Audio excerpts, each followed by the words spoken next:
warahmatullahi wabarakatuh. Waalaikumsalam warahmatullahi wabarakatuh. Ya baik, perkenalkan kami dari kelompok konferensi media bundar akan melanjutkan sesi pertanyaan yang kemarin. Di sini saya Fadli dan teman-teman saya Muhammad Nuri. Saya Mestia. Oke, baik kan teman saya Aulia. Yang Sudah pertama langsung kali. karena sakit. Oke, baik, yang pertama kali yang saya jawab adalah pertanyaan Teddy. Pertanyaan Teddy di sini adalah apa alasan penyerahan Belanda setelah setahun terjadinya konferensi meja bundar?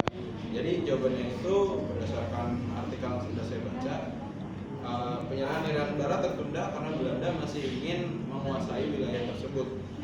Kenapa? Satu, dengan alasan etnis dan budaya yang berbeda-beda dari pulau-pulau lainnya. Contohnya itu dari kayak Pulau Jawa, etnisnya beda banget, dari pulau lain juga beda banget sama yang ada di Irian Jaya.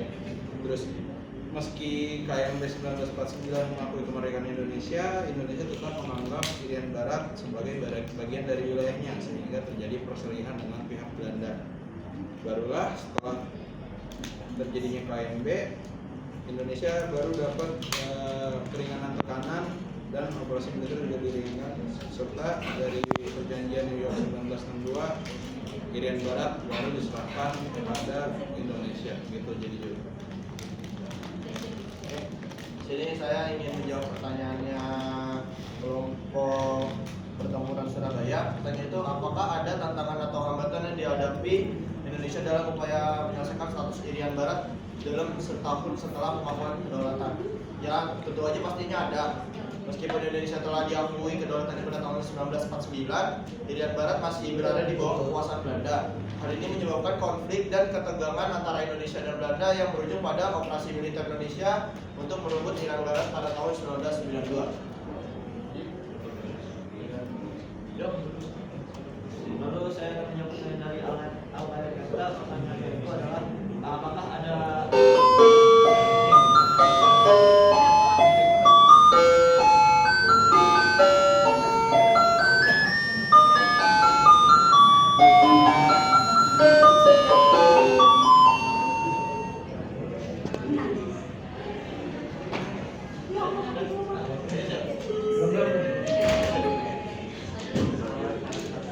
jam pelajaran sudah selesai.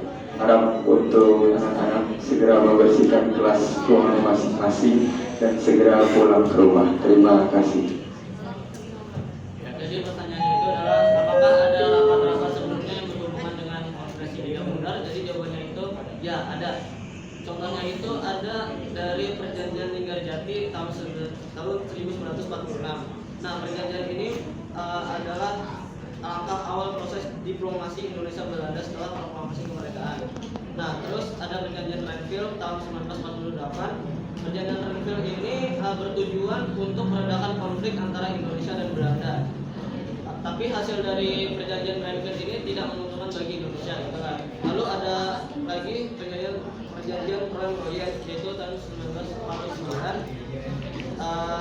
Jadi intinya itu Port-Royal ini untuk mengembalikan pemerintahan Indonesia ke Yogyakarta yang sebelumnya itu Yogyakarta itu diduduki oleh Belanda.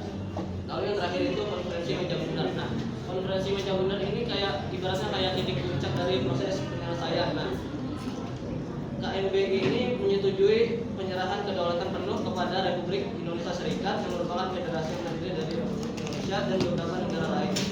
Terus Belanda juga setuju untuk menarik pasukan dan mengakui kedaulatan Indonesia.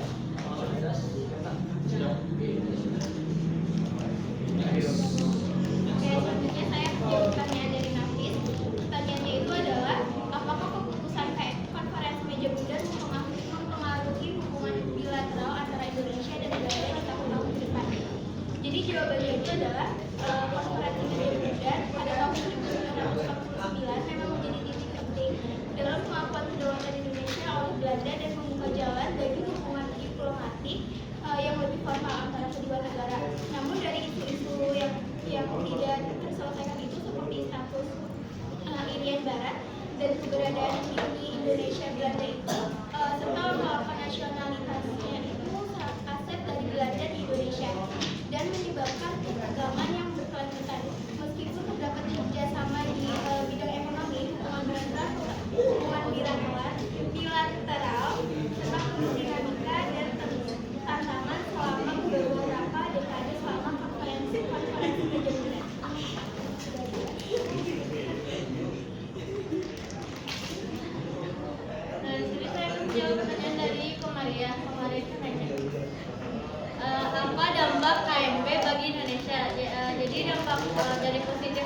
dampak positif dari KMB itu yang pertama Belanda menyerahkan kedaulatan kepada Indonesia. Terus yang kedua itu berhentinya konflik militer antara Indonesia dan Belanda. Yang ketiga itu ada pengakuan secara terbuka Indonesia telah merdeka. Nah, selain sisi positif, KMB ini juga mempunyai dampak negatif bagi Indonesianya. Yang pertama itu bertambahnya utang negara karena hasil dari KMB ini menyatakan bahwa utang-utang dari Belanda itu ditanggung sama Indonesia. Nah, yang kedua itu tertundanya pembahasan Irian Barat. Sudah. Pertanyaan lagi? Oh ya udah. Baik, itu dia beberapa pertanyaan yang kami jawab. Terima kasih telah berpartisipasi kami dan terima kasih teman-teman yang sudah bertanya. Sekian dari kami. Kurang lebihnya mohon maaf. Assalamualaikum warahmatullahi wabarakatuh.